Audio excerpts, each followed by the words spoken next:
Magandang araw po sa inyong lahat. Ang kwentong inyong mapapakinggan ay tungkol sa binatang si Joseph na nais maghiganti sa aswang na si Rakim na siyang pumaslang sa kanyang nanay at mga kapatid. Ngunit alam niyang wala siyang laban kay Rakim dahil napakalakas nito. Ganun pa man, alam ni Joseph na may kahinaan si Rakim. Gamit ang mutya ng dilim na ginagawang aswang ang nagsusuot nito.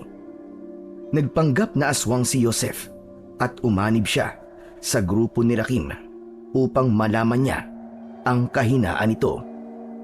Magtatagumpay kaya si Joseph sa kanyang misyon?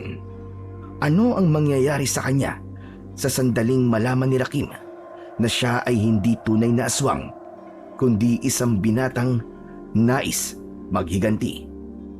Ngunit bago po ang lahat, mga idol, huwag po nating kalimutang mag-subscribe at i-hit ang notification bell sa aking YouTube channel na The Voice Addict at Apong Isaak para sa mas marami pang makapigil hiningang kwentong aswang at katatakutan mula sa mundo ng kababalaghan. Umpisahan na po natin ang kwento. Joseph, tara na! Kailangan na natin umalis! Ayoko, Lolo! Kailangan ako ni nanay at ng mga kapatid ko! Kailangan ko silang iligtas! Wala na tayong magagawa. Pinatay na sila ni Rakim. Huli na ang lahat. Pwes, papatayin ko rin si Rakim! Papatayin ko siya! Wala tayong laban sa kanya. Tara na! Tumakas na tayo. Kung hindi pa tayo aalis, ay baka mapatay din tayo ng mga aswang. Halika na! Naghalo na ang luha at pawis sa buong muka ng binatang si Joseph habang hinihila siya ng kanyang lolo Oro papalayo sa kanilang bahay. Tila nawalan siya ng lakas, kaya naging napakadali para sa lolo niya ang hilahin siya patungo sa kasukalan na nasa likod ng kanilang bahay. Habang palayo ay tumakbo sa isipan ni Joseph ang lahat ng nangyari.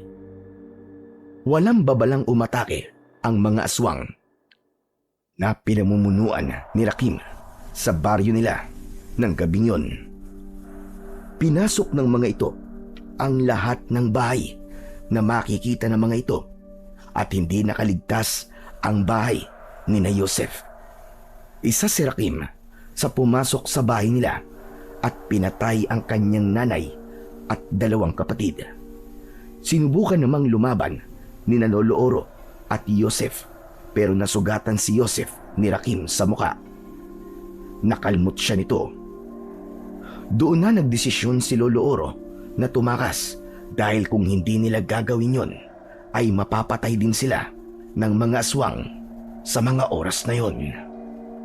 Nagtago sina Joseph at Lolo Oro kasama ang ilang tao sa baryo nila sa isang malaking kuweba sa gubat. Marami ang nagdadasal na sana ay hindi sila matunton ng mga aswang doon. Pero iba ang tumatakbo sa utak ni Joseph ng mga sandaling yon. Paulit-ulit niyang nakita ang walang awang pagpatay ni Rakim sa kanyang ina at mga kapatid. Agad na nagising ang matinding puot sa puso niya dahil sa isang iglap ay nawala ang tatlo sa pinaka-importanteng tao sa buhay niya. Pagsikat ng araw kinaumagaan ay bumalik na sina Joseph sa kanilang baryo. Tumambad sa kanila ang napakaraming bangkay sa paligid. May ilang mga aswang na napatay ng ilang kalalakihan pero mas marami ang taong nakahandusay at wala ng buhay. Wakwak ang tiyan at nagkalat ang mga laman loob sa paligid. Sumikip ang dibdib ni Joseph habang papasok sila ni Lolo Oro sa bahay nila. Pagpasok nila doon ay napahagulgul sila nang makita ang kalunos-lunos na tanawin doon. Kapwa nasa sahig ang nanay at mga kapatid ni Joseph. Bakas sa mukha ng mga yon na labis na nahirapan ng mga ito bago binawian ng buhay. Nanginginig ang buong katawan ni Joseph nang lapitan niya ang mga bangkay. Hindi niya alam kung paano hahawakan o yayakapin ang mga yon. Ngunit isang bagay lang ang nasa utak at puso niya ng sandaling yon. Walang iba kundi ang paghihiganti. Ang malakas na pagsigaw ni Joseph ang pumunit sa katahimikan ng gabing yon. Mula sa isang napakasamang panaginip ay nagising siya. Hinihingal siya at tagaktak ang malamig na pawis sa kanyang muka. Nagising sa tabi niya ang kanyang lolo Oro na agad na hinaplos ang likod niya. Habang tumataas baba ang balikat ni Joseph ay mariing nakakuyom ang mga kamay niya at matalim ang titig niya sa kawalan. Joseph, apo, bakit? Anong nangyari sa'yo? Ayos ka lang ba, iho? Lolo, nanaginip po ako. Napakasamang panaginip. Pero hindi yun isang panaginip, kundi parang muling nagbalik sa akin ang nakaraan. Ang pagkamatay ba ng pamilya mo ang tinutukoy mo? Opo, Lolo. Kitang-kita ko po sa panaginip ko kung paano sila walang awang pinatay ni Rakim. 1 taon nang nakakalipas simula nang mangyari yun. Pero parang kahapon lang ang lahat ng yun. Yung sugat na iniwan sa puso ko ng pangyayaring yon ay sariwang-sariwa pa at nagnanaknak pa rin. Kasalanan ko to, Lolo. Kasalanan ko to. Tinuruan niyo naman akong makipaglaban sa mga aswang. Pero hindi ko nagamit ang mga itinuro niyo sa akin ng gabing yon. Kasalanan ko to. Wala kang kasalanan sa nangyari. Kaya tigilan mo na ang paninisi sa sarili mo, apo. Kung meron mang dapat sisihin, ay walang iba kundi si Rakim at ang lahat ng mga aswang na tagasunod niya. Sila ang totoong may kasalanan ng lahat. Nais patunayan ni Rakim sa mga tao at iba pang grupo ng mga aswang na sadyang malakas siya. Kaya napakaraming baryo at sinasalakay nila nang walang magandang rason. Mga hayop sila. Mga hayop sila, mga demonyo. Pinatay nila ang nanay at kapatid ko para lang mapatunayan na malakas sila. Napakababaw na dahilan. Wala tayong ginagawa para gambalain sila. Nananahimik tayo rito. Tapos bigla na lang silang pupunta rito para pumatay. Anong klaseng kademonyohan yun? Ang dapat nating gawin ay ipatikim din sa kanila ang ganon, Lolo Oro. Sinusumpa ko, darating din ang panahon na malalaman ko rin kung saan sila nagtatago. At kapag nangyari yun, uubusin ko silang lahat. Unti-unti kong papatayin si Rakim, gaya ng ginawa niya sa pamilya ko. Sinusumpa ko! Joseph, iho, magunos dili ka. Isang pagpapatiwakal lang na iisip mong gawin na yan. Alam mo kung gaano kalakas si Rakim at napakarami pa niyang mga alagad. Kaya kung gagawin mo yan, ay hindi malabo na maging kapalaran mo rin ang nangyari sa mga kapatid at nanay mo. Huwag kang padalos-dalos sa desisyon, iho. Ang mabuti pa ay bumalik ka na sa pagtulog. Magdasal ka muna upang hindi ka na managinip ng masama. Inalalayan ni Lolo Oro si Joseph sa paghiga. Pagkahiga ni Joseph ay tumalikod siya sa kanyang lolo. Tahimik siyang lumuwa habang walang tigil at paulit-ulit na bumabalik sa alaala niya ang malagim na gabi na yon. Alam niya na hindi matatahimik ang kaluluwa ng kanyang ina at mga kapatid hanggat hindi niya naipaghihiganti ang mga ito. Kaya tahimik siyang nangako na hindi siya hihinto hanggat hindi siya nakakapaghiganti. Bago mangyari ang trahedyang yon, ay masaya at tahimik na namumuhay si Joseph kasama ang kanyang ina, mga kapatid at si Lolo Oro. Bilang panganay sa magkakapatid, si Joseph ang pinili ni Lolo Oro na pagpasahan ng kaalaman nito sa paggamit ng mutya at anting-anting. Tinuruan din siya nito na makipaglaban sa puwersa ng kasamaan, lalong-lalo na sa mga aswang. Kaya napakasakit para kay Joseph nang hindi niya nagamit ang mga itinuro nito ng gabing sumalakay sina Rakim sa kanilang baryo. Matapos ang gabing yon, ay nagbago na ang buhay ni Joseph. Nawala na ang masayahing binata. Mas naging seryoso siya sa buhay, lalo na sa pagsasanay pagdating sa pakikipaglaban sa mga aswang. Dahil alam niyang darating ang araw na muli silang magkakaharap at magkukrus ng landas ni Rakim.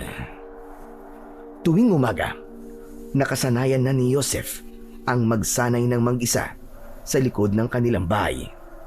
Nang umagang yun, gamit niya ang sariling arnis ni Lolo Oro. Mabilis ang galaw at paghampas niya sa hangin. Humarap siya sa kanyang likuran at nang ihampas niya ang arnis ay nagulat siya nang may tinamaan siyang tao sa noo nito. Wala yung iba kundi ang kababata at kaibigan niyang bakla na si Ado, o mas kilala sa tawag na Ada. Halos maduling si Ada sa lakas ng pagkakahampas ni Joseph sa ulo nito. Aray! Aray ko naman! Diyos ko ka! Bakit mo naman ako inarnis, Joseph? Aray ko, ang sakit! Aray, nagkabukol yata, oh! Ay, pasensya ka na, Ada. Pambihira ka naman kasi bigla kang sumusulpot eh. Ano ba kasing ginagawa mo dyan? Alam mo naman nagsasanay ako tapos bigla ka na lamang susulpot sa likuran ko. Malay ko ba kung nandiyan ka? So ganon, kasalanan ko pa talaga. Ay nakwa, tignan mo oh, nagkabukol yata. Meron talaga. Pero para kang demonyo na may isang maliit na sungay sa ulo. Demonyo talaga? Sinaktan mo na nga ako ganyan pa ang mga sinasabi mo sa akin. Grabe ka ha? O sige. Hindi na demonyo.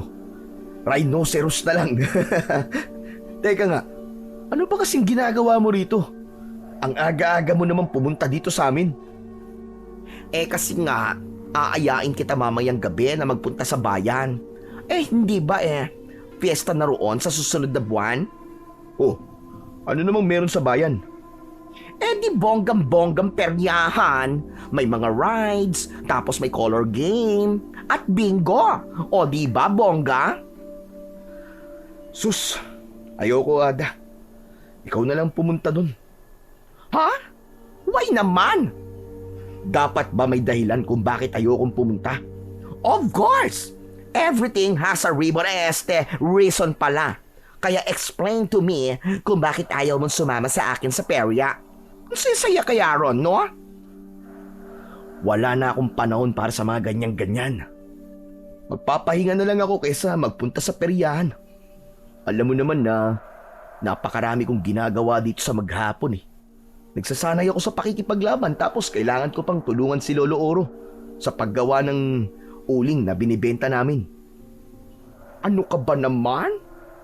Kaya nga mas lalong dapat kang mag-go sa peryahan to enjoy, ano? Hindi yung puro katrabaho at pagsasanay. Malay mo, dun mo makilala ang the one for you. Wala sa paghahanap ng kasintahan ang focus ko, Ada, para sa kalaman mo. Alam mo ha? May naaamoy ako ha? Nagdududa na ako sa'yo ha? Never ka pang nagka-girlfriend. Don't tell me. Boyfriend lang hanap mo. Nako, Joseph ha? Wag naman sana. Baka aagawan mo pa ako ng aura, ha? Hoy, tumigil ka ha. Puro ka talaga kalokohan eh. Sige na nga, umuwi ka na doon sa inyo. Magsasanay pa ako rito eh, istorbo ka. Yan! Isa pa yan! Sanay ka ng sanay! Alam mo, hindi na kailangan magsanay, Joseph, no? Pinapagod mo lang ang self mo. Nagsasayang ka ng pawis. Hindi na babalik dito ang mga aswang na yon, no? Malamang sa malamang, sa ibang baryo o lugar na sila maghahasik ng lagim. Ada, hindi dapat tayo maging kampante dahil hindi natin alam kung paano mag-isip ang mga aswang. Hindi ba nun masyado rin tayong naging kampante? Tignan mo ang nangyari. Hindi natin natunugan ang pagsalakay nila sa baryo natin. Ayoko nang maulit ang pangyayaring yun. Kaya kahit parang walang posibilidad na sumalakay ulit sila dito, patuloy pa rin akong magsasanay. Tandaan mo yan.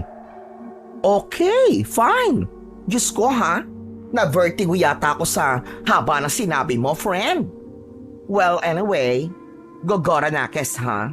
Basta mamayang gabi, pupuntahan kita rito para sunduin. Sa ayaw at sa gusto mo ay magpupunta tayo sa bayan. Para rumampa sa peryahan. O siya, sige na, babush. Napailing na lang si Joseph nang umalis ang kaibigan niyang si Ada. Para kay Joseph ay pagsasayang lamang ng oras ang pagpunta sa peryahan o iba pang lugar kung saan magiging masaya siya. Mas nais niyang igugol ang oras niya sa pagsasanay at pagiging mas mahusay upang kung sakaling muli silang salakayin ng mga aswang ay alam niya na kaya niyang makipaglaban. Bata pa lang ay magkaibigan na sina Joseph at Ada. Palagi silang magkaklase mula elementarya hanggang high school. Noon ay hindi paladlad na bakla si Ada. Nagtatago pa ito dahil natatakot ito na itakwil ito ng mga magulang nito. Kay Joseph unang umamin si Ada ng totoo nitong pagkatao. Tinulungan niya si Ada na sabihin yun sa mga magulang nito at nang tanggapin ito ng nanay at tatay nito ay doon na tuluyang naging malaya si Ada na ipakita sa lahat ang totoong pagkatao nito. Marami ang tinatawanan si Joseph dahil may kaibigan siyang bakla. Ngunit para kay Joseph, walang problema o masama na magkaroon ng kaibigan gaya ni Ada. Naniniwala siya na wala sa kasarian ng isang tao para piliin niya itong maging kaibigan. Mas importante pa rin ang kabutihan ng puso nito at si Ada ang klase ng kaibigan na talagang maaasahan niya sa lahat ng oras at pagkakataon. Kinagabihan, habang kumakain ng hapunan sina Joseph at Lolo Oro, ay iniisip pa rin ni Joseph kung ano ba ang pwede niyang gawin upang mas magaling siya sa pakikipaglaban sa mga aswang gamit ang iba't ibang sandata. Naputol ang kanyang pag-iisip nang magsalita si Lolo Oro. Nakasalubong ko kaninang umaga si Ada. Mukhang galing siya rito, ha? May sinabi ba siya sa'yo, Apo? Opo. Hindi naman po importante. Inaaya niya po ako ngayong gabi sa bayan. May peryahan daw po ron. Pero, hindi tumanggi po ako. Wala po kasi akong oras na gumala eh. Bakit naman? Hindi ba nun ikaw pa nag-aayang magpunta sa peryahan? Bakit ngayon? Noon po yun. Nung buhay pa si nanay at mga kapatid ko. Joseph, iho. Alam kong hanggang ngayon ay hindi mo pa rin tanggap at masakit pa rin para sa iyo ang pagkawala nila. Pero Apo, sigurado ko na hindi magiging masaya ang nanay at mga kapatid mo kung nakikita ka nilang pinipigilan mo ang iyong sarili na maging masaya at maglibang kahit na paminsan-minsan. Lolo, mas gugustuhin ko pa pong magpahinga kaysa lumabas o gumala.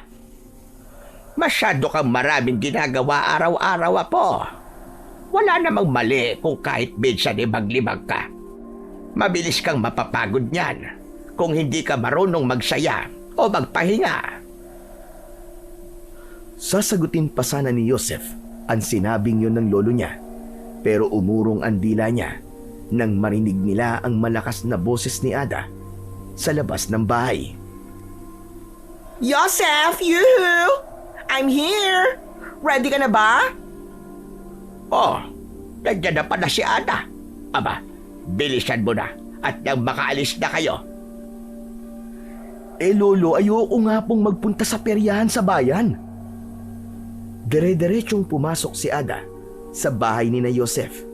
Nagtungo ito sa kusina kung saan sila kumakain. Nakasuot ng neon green na bestida si Ada na parabang gusto nitong mag-reflect sa dilim para hindi ito mabangga ng mga sasakyan sa kalsada. Hi! Good evening, everybody!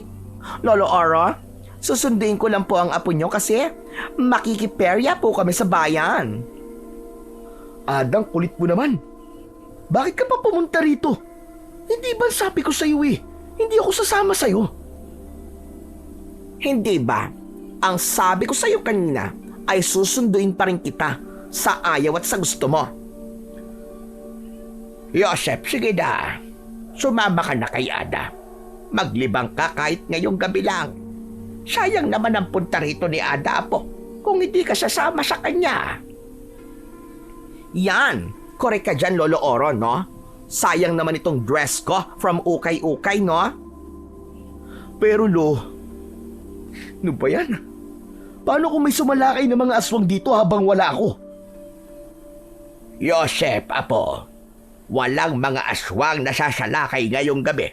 Isa pa, kung sakaling meron man, ay nandito naman ako. Pati na ang ibang mga kalalakihan na noon pa man ay nagsasanay na para sa pakikipaglaban. Sige na, sige na. Sumama ka na kay Ada doon sa peryahan. Isang malalim na paghinga ang pinakawalan ni Joseph. Napatingin siya kay Ada at pinalukot nito ang mukha nito na parabang isa itong tuta na nagmamakaawa. Ay, anak ng teteng talaga, oo. Sige na nga, sasama na ako. Pero tatapusin ko muna tong pagkain ko. Yes!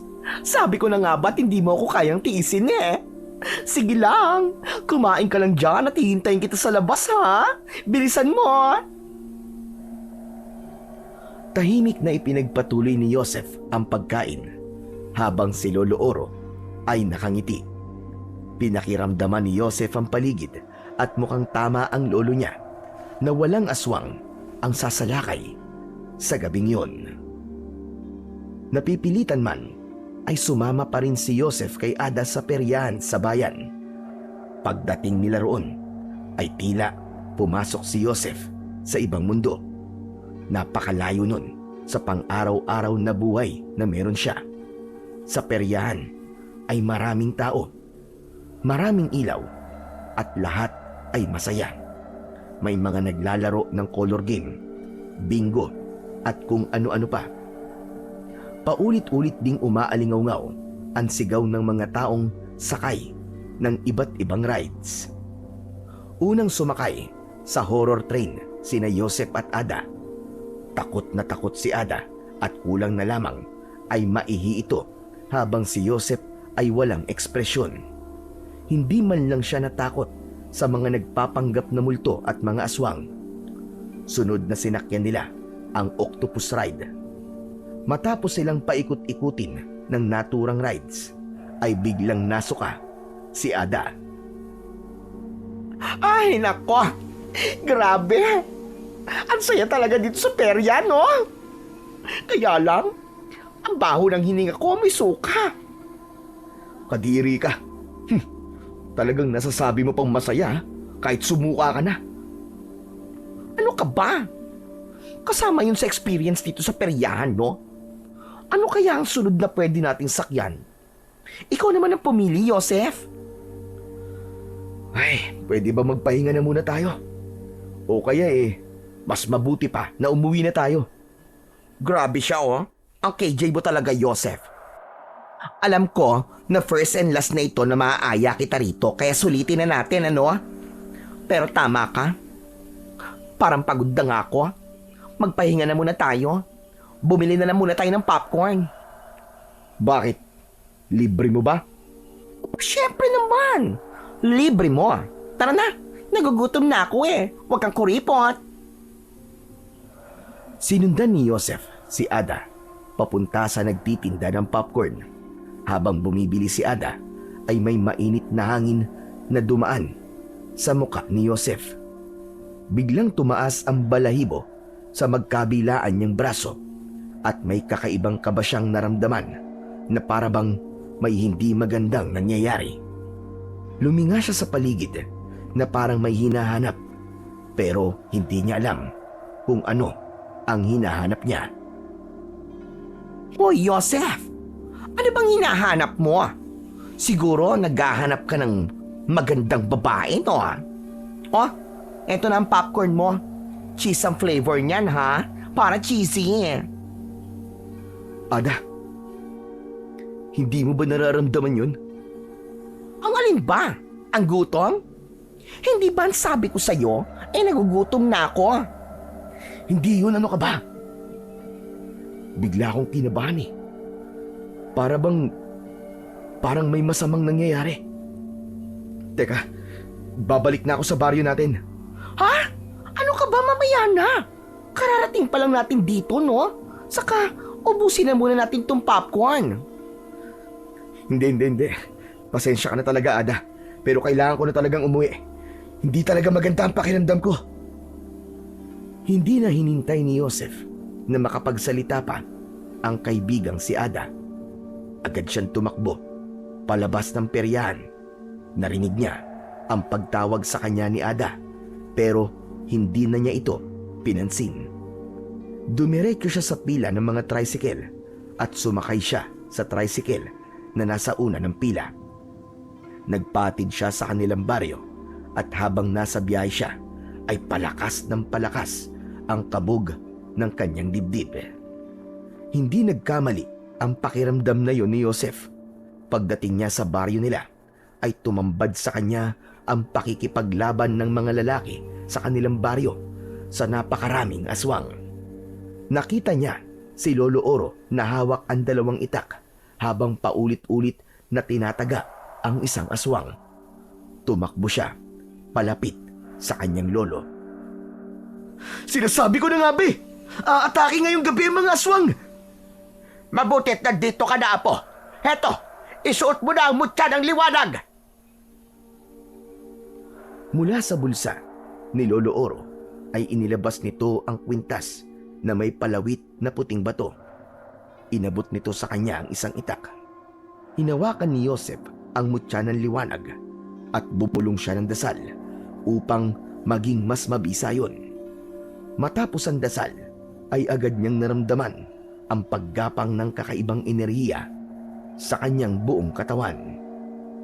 Hinarap ni Joseph ang mga aswang kasama ni Lolo Oro at ng ilang kalalakihan. Pinagtulungan nila ang mga yon at wala silang ibang gusto kundi ang maubos ang lahat ng kanilang kalaban. Ngunit sa gitna ng pakikipaglaban ay biglang umatras ang mga aswang.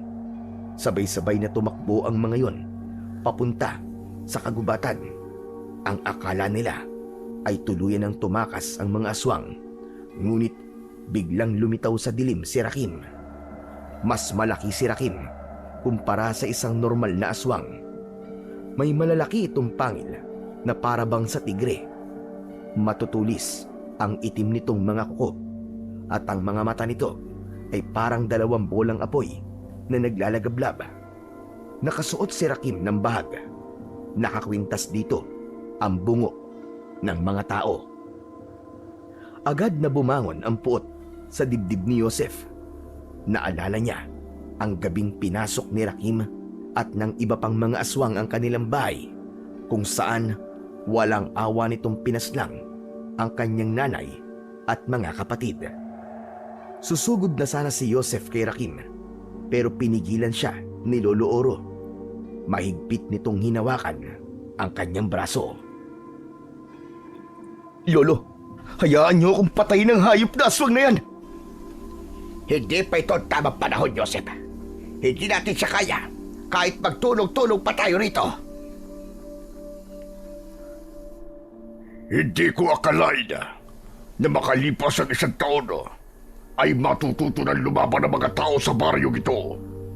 Marami-rami rin kayong napatay sa aking mga alagad. Pero ito ang tandaan nyo.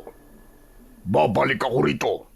At sa aking pagbabalik ay sisiguraduhin ko na wala nang matitirang buhay sa inyong lahat. Matapos magsalita ni Rakim, ay bumalik yun sa kadilimang pinanggalingan nito. Narinig nila ang napakaraming yabag ng mga aswang na papalayo sa kanilang baryo. Isang bagay ang agad na naisip ni Joseph, at yun ay ang sundan sila Rakim upang malaman niya kung nasaan ang kuta ng mga ito. Ngunit bago pa siya makatakbo ay biglang dumating si Ada, nagulat na gulat sa nakita. OMG! Eh, ano nangyari? Bakit ang daming patay? Sumalakay muli sila Rakim. Pero mas marami kaming napatay na mga aswang. Tahimik lang si Joseph ng mga sandaling yon. Mariin niyang hinawakan ng mutya ng liwanag na suot-suot niya, at saka siya tumakbo sa direksyon na pinuntahan ni Rakim at ng mga alagad nito. Joseph, iho! Saan ka pupunta? Lolo, just stay here, Ako nang susunod kay Joseph. Joseph, my friend! Wait for me! Hindi pinansin ni Joseph ang pagtawag ni Ada. Tahimik niyang sinundan ang mabilis na pagtakbo ng mga aswang sa gitna ng gubat. Hindi niya inalis ang mga mata niya sa mga yun. Desidido na siyang alamin kung nasaan ang kuta ni Rakim upang magawa na niya ang dati pa niyang gustong gawin. At yun ay ang siya naman ang sumalakay sa lugar ng mga ito. Matapos ang mahigit 3 oras na pagsunod ni Joseph sa mga aswang, sa wakas ay nakarating na ang mga yon sa kuta ng mga ito. Para yung isang maliit na bayan ng mga aswang sa gitna ng kagubatan. May mga kubol doon. Napapalibutan ng kuta ng matataas na puno, kaya hindi agad yun mapapansin. Mga hayop kayo! Diyan pala kayo nagtatago, ha? Ngayon, matitikman niyo ang galit ko. Maglalakad na sana si Joseph papunta sa kuta nang may biglang humawak sa braso niya. Nakita niya si Ada. Hinila siya nito at nagtago sila sa likod ng isang makapal na halaman. Ada! Anak ng... Anong ginagawa mo rito? Hindi mo ko dapat sinundan dito. Kung hindi kita sinundan, malamang nakipagrambulan ka na sa mga aswang, no? Yun ang talagang gagawin ko, kaya nandito ako. Kaya bitiwan mo na ako at umalis ka na. Pambihira ka, Bumalik ka na sa baryo natin. Delikado rito. No. Hindi ako babalik sa baryo natin nang hindi ka kasama, no? Kung makikipaglaban ka sa mga aswang na yan, ay lalaban din ako. Sugod! At anong alam mo sa pakikipaglaban sa mga aswang? Tumigil ka nga. Wala akong alam. Gusto lang kitang konsensyahin, no? Joseph, pwede ba mag-isip ka muna? Hindi tama na bigla ka na lang sumugod ng mag-isa, no? Isipin mo naman si Lolo Oro. What if mamatay ka? Paano na lang ang lolo mo? Yes, gets ko naman na galit ka kina Rakim at gusto mo maghiganti. Pero hindi rin naman tama na magpadala ka sa galit mo at ihain mo ang sarili mo sa mga gutom na aswang na yan, ano? Biglang natigilan si Joseph sa sinabi na yon ng kaibigang si Ada. Napagtanto niya na kahit nasa kanya ang mutya ng liwanag, ay hindi yun magiging sapat para labanan niya ang napakaraming aswang at si Rakim. Kapag namatay siya, ay maiiwanang mag-isa si Lolo Oro at hindi na siya magkakaroon ng pagkakataon upang ipaghiganti ang kanyang nanay at mga kapatid. Siguro nga'y tama ka, Ada. Hindi siguro, kundi tama talaga ako. Masyado ako nagpadala sa galit ko at sa kagustuhan kong magiganti. Maraming salamat at pinigilan mo ko, ha. Hindi pa nga ito ang tamang panahon para salakayin ko ang kuta ni Rakim. Diyos ko, thank you Lord, thank you Lord. At nag-isip-isip ka na rin ng tama. Tara na, let's go na. At baka malaman pa ng mga tsakang aswang na yan na nandito tayo at gawin tayong hapunan. Nauna nang naglakad si Joseph palayo sa kuta ng mga aswang. Agad namang sumunod sa kanya si Ada na halos magkandara pa sa paglalakad dahil sa dami ng mga bato at nakausling ugat sa lupa. Habang naglalakad ay tinandaan ni Joseph ang daan upang hindi niya makalimutan kung nasaan ang kuta ni Rakim, dahil sigurado siya na hindi yun ang una't huling beses na magpupunta siya sa lugar na yon. Mag-uumaga na nang makabalik sina Joseph at Ada sa bahay ni na Joseph. Agad silang sinalubong ni Lolo Oro. Bakas ang labis na pag-aalala sa muka ng matandang lalaki. Ang bihira ka talaga. Ano man tumakbo sa isip mo? At sinundan mo si Rakim? Mabuti na lang at sinundan ka ni Ada at naiuwi ka pa niya rito ng buhay. Ay nako, Lolo Oro, no? Pasaway talaga yung apo nyo. Aba, kung hindi ko pa napigilan susugod talaga siya sa kuta ng mga aswang na mag-isa. Totoo ba ang sinabi ni Ada, Joseph? Opo, Lolo. Kung hindi po ako napigilan ni Ada, ay susugod talaga ako sa kuta ni Rakim. Pero ang importante, ay alam ko na kung nasaan ang kuta nila. Nasa gitna sila ng kagubatan at doon sila nagtatago, Lolo. At ano na pinaplano mo ngayong? Alam mo na kung nasaan ang kuta ni Rakim. Susugod ka doon na mag-isa, ganun ba? Alam niyo pong yan na matagal ko nang gustong gawin, Lolo. Ay nako, Lolo. Ikaw na nga muna makipag-usap kay Joseph at ako'y uuwi na. Baka kanina pa ako inahanap ng aking pudra at mudra. Baka akala nila nilapanan ng aswang ang kanilang napakagandang anak. Nang umalis na si Ada, ay pumasok na si Joseph sa kanilang bahay. Sinundan siya ni Lolo Oro. Joseph, ipapaalala ko lang sa iyo na hindi pangkaraniwang aswang si Rakim. Gumagamit siya ng itim na kapangyarihan. Kaya napakalakas niya at hindi mo siya kayang labanan ng ikaw labang mag-isa. At kahit magtulong-tulong lahat ng mga tao dito sa ating baryo, ay wala pa ring laban sa lakas na taglay ni Rakim. Pero kailan natin sila atakihin, Lolo? Hihintayin ba natin na muli sila sumalakay dito at patayin ang lahat ng taong naninirahan dito sa ating baryo? Lolo naman, bakit parang takot na takot kayo sa kanya? Hindi ako takot kay Rakim. Gusto ko lang ipaunawa sa iyo na ang pagsalakay sa kuta ni Rakim ay dapat na pinag-iisipan at pinagpaplanuhan ng maayos. Walang magandang idudulot ang pagsugod mo ron ng mag-isa. Ang mas mabuti mong gawin ay magsanay ka pa, magpalakas ka pa. Kailangan nating mag-isip ng maganda at epektibong estratehiya kung paano natin sila matatalo. Hindi pwedeng basta ka nalang bira ng bira. Hindi na nakipagtalo pa si Joseph kay Lolo Oro. Tumahimik na lang siya at nag-isip siya ng magandang plano kung paano nila masisiguro ang kanilang pagkapanalo. Oras na salakayin nila ang kuta ni Narakim. Sa mga lumipas na araw ay mas lalong pinaigting ni Joseph ang kanyang ginagawang pagsasanay sa pakikipaglaban gamit ang iba't ibang klase ng armas.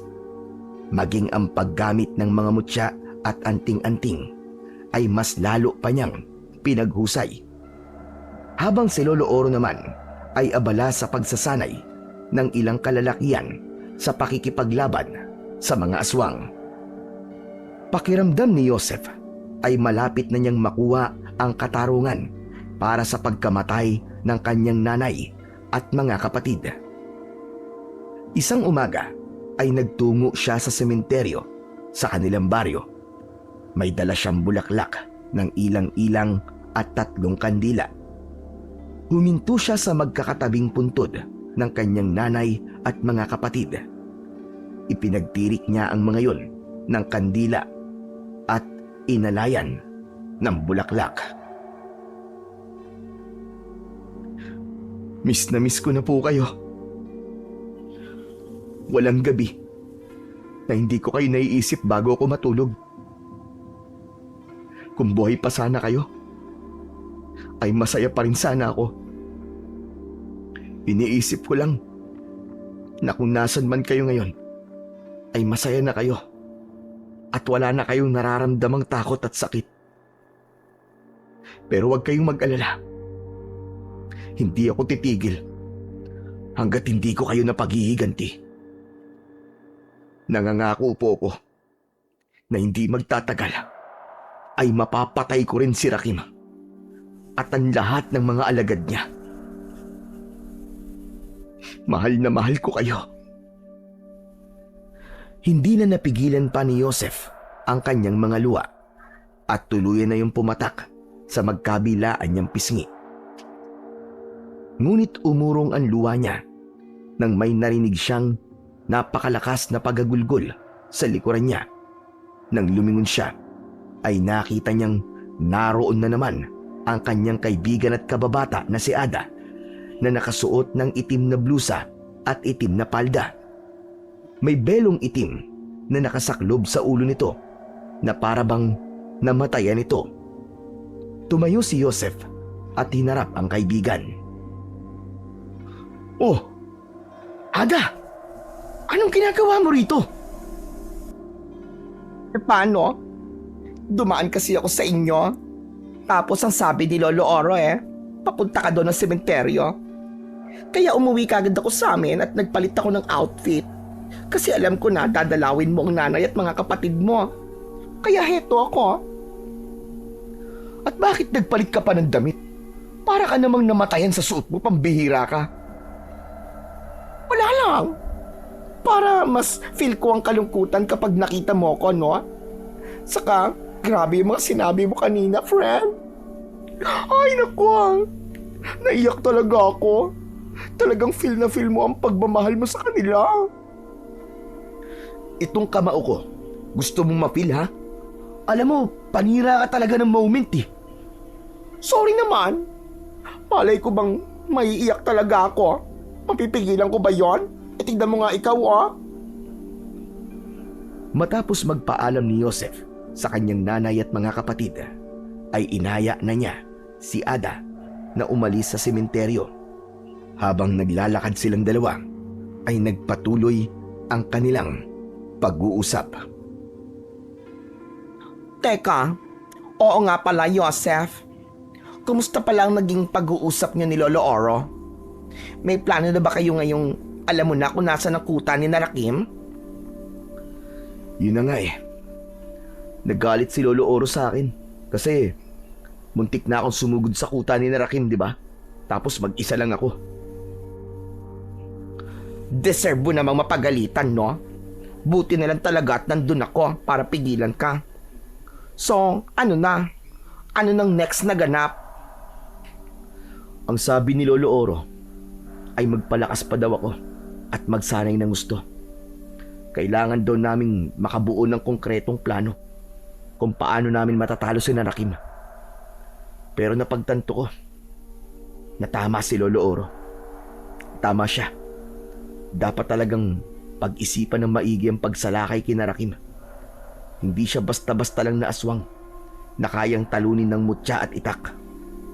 Kailangan malaman ko kung ano ang kahinaan niya. Alam mo, Joseph, naisip ko lang ha, hindi kaya ang makakatalo kay Rakim kapwa aswang lang din niya? Teka, anong ibig mong sabihin? Ganito kasi ang naisip ko. Hindi ba? Pinapatunayan ni Rakim na siya ang pinakamalakas na aswang sa lahat. Hindi lang sa mga tao niya yung gustong patunayan, di ba? Kundi sa iba pang mga aswang na kauri niya. What if kaya kausapin natin ang iba pang mga aswang at kumbinsihin natin sila na labanan si Rakim? Anong say mo? Pambihira ka. Imposible ang sinasabi mo. Kahit ang ibang aswang ay takot din kay Rakim. Well, may point ka naman. Pero may isa pa akong naisip Oh, ano na naman yun? Ang sabi mo kasi, kailangan malaman mo ang kahinaan ni Rakim. Mangyayari lang yon kung palagi mo siyang kasama at makukuha mo ang loob niya. Ano kaya kung pakiusapan natin ang isang aswang na kaibiganin si Rakim para alamin nito kung ano ang kahinaan ni Rakim? O di ba bongga yon? Napahinto sa paglalakad si Joseph sa sinabing yun ni Ada. Isang ideya ang biglang pumasok sa utak niya na maaaring maging daan upang matalo nila si Rakim. Huminto rin si Ada at nagtatakang tinignan si Joseph. Joke lang naman yung mga naisip ko, friend. Kilala mo naman ako, di ba? Kung ano-ano na lang naiisip ko. Huwag mo masyadong seryosohin yun, ha? Hinawakan ni Joseph ang magkabila ang balikat ni Ada at malakas niya itong niyugyog habang nakangiti. Aray, ano ba? Ano ba nangyayari sa'yo, Joseph? Kung ugain mo naman ako para akong puno ng aratilis na itik sa bunga, ano ka ba? Napakagaling mong mag-isip, Ada. Ang galing mo. Ha? Ako magaling? Bakit naman? Basta, nang dahil sa sinabi mo, ay alam ko na kung paano ko malalaman ang kahinaan ni Rakim. Maraming salamat talaga. Ang galing mo. Teka. Hindi kita mag-gets, ano? Ano ba sinabi ko? Hindi ko na maalala Sabi ko naman kasi sa'yo, joke lang yon. Basta, kailangan kong makausap si Lolo Oro ngayon din. O siya, sige na. Mauuna na ako sa'yo, ha? Mabilis na tumakbo si Joseph pauwi sa kanilang bahay. Hindi na siya makapaghintay na makausap ang kanyang lolo upang sabihin niya rito ang isang plano na sigurado siya na sasang-ayunan nito. Pagdating ni Joseph sa kanilang bahay, ay naabutan niya si Lolo Oro na abala sa pag-aayos ng mga sako ng uling sa likod ng kanilang bahay. Pinahinto niya muna ito sa ginagawa at inaya niya ito sa loob ng kanilang bahay upang doon ay makapag-usap sila ng maayos. Ang bihira ito batang ito. Uy, may ginagawa Ano ba sasabihin mo at parang napaka-importante? Lolo Oro, importante po talaga to. Kanina po kasi, magkausap po kami ni Ada. Tapos may nasabi po siya sa akin tungkol sa kung paano natin malalaman ang kahinaan ni Rakim. Isang aswang, Lolo. Isang aswang ang kailangan natin para malaman natin kung saan nanggagaling ang lakas at kahinaan ni Rakim. Sandali nga lang po. Sa totoo lang hindi ko makuha ang gusto mo sabihin. Anong ibig mo sabihin? Sa isang aswang ang kailangan natin. Tama po sinabi nyo. Isang aswang na magpapanggap na kakampi ni Rakim. Gagawin niya ang lahat upang mapalapit kay Rakim at makukuha ang loob nito. Nang sa ganun, ay madali niyang malalaman ang lahat ng sikreto ni Rakim. Apo, Tila imposible ang gusto mo mangyari. Sino namang aswang ang papayag sa plano mo na yan? Lahat ng aswang ay takot kay Rakim. Sa malabong may aswang na kakampi sa ating mga tao, pambihira ka. Ako, Lo. Ako ang aswang na gagawa ng bagay na yun. Ano ka ba? Aba, ikaw ba'y dilalagnat? Ang mabuti pa siguro dalhin mo na kita kay Barsing para ipagamot at baka ikaw ay namamatanda na. Kung ano-ano na kasi ang sinasabi mo. Lolo, seryoso po ako. Seryoso rin ako. Naririnig mo ba ang sinasabi mo, ha, Joseph? Paano ka naman magiging aswang? Isa kang tao. Lolo, nakalimutan niyo na po ba ang kakambal ng mutya ng liwanag na nahanap natin nun sa bundok? Hindi po ba kayong nagtago ng mutya ng dilim? Hindi, Joseph. Hindi ko gusto ang naiisip mo. Hindi ako papayag na gamitin mo ang mutya ng dilim para sa plano mo na yan. Tumigil ka. Alam mo kung gaano kadelikado ang mutyang yon. Maaari kang lamunin ang mutya ng dilim at malaki ang posibilidad na hindi na maaalis sa'yo ang taglay nitong kasamaan. Pero yun na lang po ang paraan para makalapit ako kay Rakim, Lo. Wala naman pong ibang may tapang na gawin ang bagay na yun, kundi ako lang. Lo, pumayag na po kayo. Ipahiram niyo na po sa akin ang mutya ng dilim. Tumigil ka! Tumigil ka sa kalokohan mo, Joseph! Kahit na anong gawin mo, ay hindi ako papayag sa gusto mo mangyari. Marami pang ibang paraan para matalo natin si Rakim. Hindi na nagawa pang magsalita ni Joseph dahil lumabas na si Lolo Oro ng kanilang bahay at iniwan siya nito na mag-isa sa loob. Bumagsak ang balikat ni Joseph dahil ang buong akala niya ay sasang-ayon ang lolo niya sa naisip niyang plano. Ang mutya ng dilim ay may kakayahan na gawing aswang ang isang taong may suot nito. Ngunit kahit nasaan yung aswang ang nagmamay-ari ng mutya ng dilim, ay kaya pa rin itong kontrolin ang sarili nitong pag-iisip. Ngunit ayon sa paniniwala, kapag matagal itong ginagamit ng isang tao, ay may posibilidad na lalamunin ng mutya ng dilim ang pagkatao ng may suot nito at tuluyan na itong magiging aswang. Simula noon, kapag wala si Lolo Oro sa bahay, ay pilit na hinahanap ni Joseph ang mutya ng dilim. Hinalugog niya ang aparador ng kanyang lolo, ngunit wala roon ang kanyang hinahanap. Maging ang kahon ng lalagyan nito ng mga mutya at agimat ay tinignan din niya, pero wala rin doon ang mutya ng kadiliman. Nagpanggap si Joseph na wala na siyang planong ituloy ang kanyang plano upang hindi makahalata si Lolo Oro sa paghahanap na kanyang ginagawa. Isang umaga, wala si Lolo Oro sa bahay nila dahil nag-deliver ito ng uling sa kabilang baryo. Habang mag-isa si Joseph, ay humiga siya sa duyan na nasa harapan ng kanilang bahay. Doon siya nag-isip kung saan kaya maaaring itinago ng lolo niya ang mutya ng dilim. Sa gitna ng kanyang pag-iisip, ay biglang dumating ang kaibigan niyang si Ada. Pawis na pawis ito at hinihingal. Nakasuot ito ng maikling shorts at hapit na pang-itaas. Hi! Good morning, my friend! Oh, ano nangyari sa'yo at pawis na pawis ka? Para kang hinabol na 10 demonyo ah. Hindi mo ba nakikita? Eto nagja-jogging ako, no?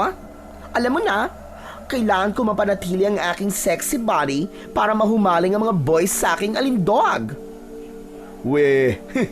Nasa ng sexy body na sinasabi mo, Aber? Hindi mo ba nakikita ang curve ng aking bewang? At saka to, ang tambok ng aking puwet. Bulag ka ba, Joseph, ha? Bulag ka ba? Hindi ako bulag, Ada. At hindi ko nakikita ang kurbang sinasabi mo. Alam mo, ikaw, ha? Ikaw na nga lang ang nag-iisa kong friend pero wala kang support sa akin. Ay nako, painom na nga lang ako ng tubig at kanina pa ako nauuhaw eh. Halika sa loob at kukuha kita ng tubig. Tumayo si Joseph mula sa pagkakahiga sa duyan. Nagtungo sila ni Ada sa kusina at ikinuha ng isang basong tubig ang kanyang kaibigan. Matapos nito yung inumin, ay naglakad na sila para lumabas ng bahay. Pero huminto si Ada sa may sala at humarap sa kanya. Teka, oo nga pala. Sasali ako sa Miss Gay Pangkalawakan, Joseph ha, doon sa kabilang baryo. Excited na ako kasi feeling ko, ako ang mag-uuwi ng corona. Anong corona? Corona ng patay? At ano namang orasyon ang ginamit mo at nagkaroon ka ng lakas ng loob na sumali sa mga ganong contest, pambihira ka? Eh wala ka namang talenta. Anong walang sinasabi mo? Panoorin mo ko. Papakitaan kita ng totoong talent.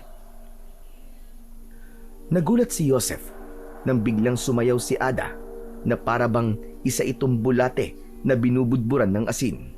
Sa palagay niya ay hindi sayaw ang ginagawa ni Ada, kundi para itong lasing na nagwawala. Patuloy sa pagsasayaw si Ada at hindi nito namalayan na malapit na ito sa altar na nasa isang sulok ng sala. Oops! Dahan-dahan ka, Ada! Dahan-dahan ka sa pagsasayaw, baka matabig mo yung phone sa altar! Hindi nakinig si Ada. Patuloy pa rin ito sa pagsasayaw hanggang sa natabig nga nito ang rebulto ni Jesus na nakapatong sa altar. Naging mabilis ang pagkilos ni Joseph. Tumakbo siya at bago pa mahulog ang rebulto sa sahig ay nasalo na niya yon. Anak ng... Sinabi ko na kasing tumigil ka na sa pagsasayaw eh. Nakita mo na ang ginawa mo. Muntik mo nang mabasag si Papa Jesus. Naku! Sorry po, Papa Jesus. Na-carried away kasi ako sa pagsasayaw eh. Sorry po talaga ha. Alam mo, ang mabuti pa umuwi ka na. Maglilinis pa ako rito eh. Sige na nga. Sa bahay na lang ako magpa-practice ng sayaw. Bahagyang natawa si Joseph nang makaalis na si Ada. Ibabalik na sana niya ang rebulto sa altar nang marinig niya na may tumunog sa loob ng rebulto na parabang may bagay na nakatago roon. Tinignan ni Joseph ang butas sa ilalim ng rebulto at nanlaki ang mga mata niya nang makita niya sa loob ng rebulto ang isang kwintas na may palawit na itim na bato. Kinuha niya yon at hindi siya makapaniwala na sa wakas ay nahanap na niya ang mutya ng dilim. Dito ka lang pala tinago ni Lolo. Mabuti na lang at sumayaw si Ada. Dahil kung hindi ko malalaman kung nasan ka. May ngiti sa labi na pinagmasdan ni Joseph ang mutya ng dilim. Kahit hindi pa niya yon isinusuot, ay ramdam na niya kagad ang kakaibang lakas ng naturang mutya. Agad na bumuo ng plano si Joseph kung paano niya makukuha ang loob ni Rakim sa oras na makapasok siya sa kuta nito. Walang kamalay-malay si Lolo Oro na nasa kanya na ang mutya ng dilim. Isang gabi, habang mahimbing na natutulog ang matandang lalaki, ay bumangon si Joseph sa pagkakahiga. Mula sa aparador kung saan nakalagay ang mga damit niya, ay kinuha niya ang mutya ng dilim. Kinuha rin niya ang isang patalim at isinuksok niya yon sa gilid ng suot niyang pantalon.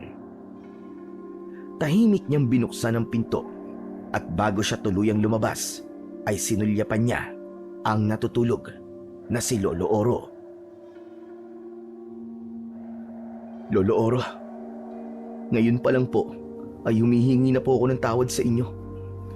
Patawad kung sa pagkakataong ito susuwayin kita.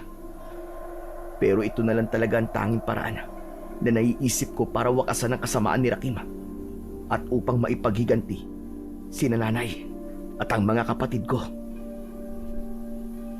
Matapos yun, ay tuluyan ng lumabas si Joseph at mag-isa niyang tinahak ang daan papunta sa kuta ni Rakim. Matalas ang memorya ni Joseph, kaya tanda pa rin niya ang tamang daan sa lugar na kanyang pupuntahan. Makalipas ang ilang oras ay huminto muna siya. Isinuot niya ang mutya ng dilim sa kanyang leeg. Biglang nag-init ang buo niyang katawan. Pakiramdam niya ay nilalamon siya ng apoy ng sandaling yun. Napaluhod siya sa lupa habang pinipigilan ang pagkawala ng sigaw sa kanyang lalamunan. Naramdaman ni Joseph ang pagbabago sa kanyang katawan. Naging maitim ang kanyang balat at tinubuan siya ng matutulis na ngipin. Naging matulis ang kanyang mga kuko at nanlisik ang kanyang mga mata. Sa isang iglap ay nag-anyong aswang na siya. Matapos ang pagpapalit ng anyo ay tumayo na si Joseph. Inilabas niya ang dinala niyang patalim at pikit matang sinugatan niya ang kanyang sarili. Hiniwa niya ang kanyang mga braso, dibdib at binti. Sa kanya itinapon sa kung saan ang patalim. Matapos yun ay ipinagpatuloy niya na ang paglalakad papunta sa kuta ni Rakim. Nang makarating na si Joseph sa kuta ng mga aswang, ay umakto siya na isa siyang sugatang aswang. Nakita siya ng 2 aswang at dinala siya ng mga ito sa kubol ni Rakim. Nakita niyang nasaan yung tao si Rakim at yun ang unang beses na nakita niya ito bilang isang tao. Malaking lalaki si Rakim. Mahaba ang balbas at bigote nito. Pinigilan ni Joseph ang galit niya para rito dahil alam niya na kapag naghari ang galit sa kanya ay masisira ang kanyang plano. Sinabi ng 2 aswang kay Rakim na natagpuan ng mga ito si Joseph sa mismong kuta ng mga aswang. Sa tabi ni Rakim ay may isang lalaki na matangkad na palaging matalim kung tumingin. Sino ka? At bakit ka nangahas na pumasok sa aking kuta?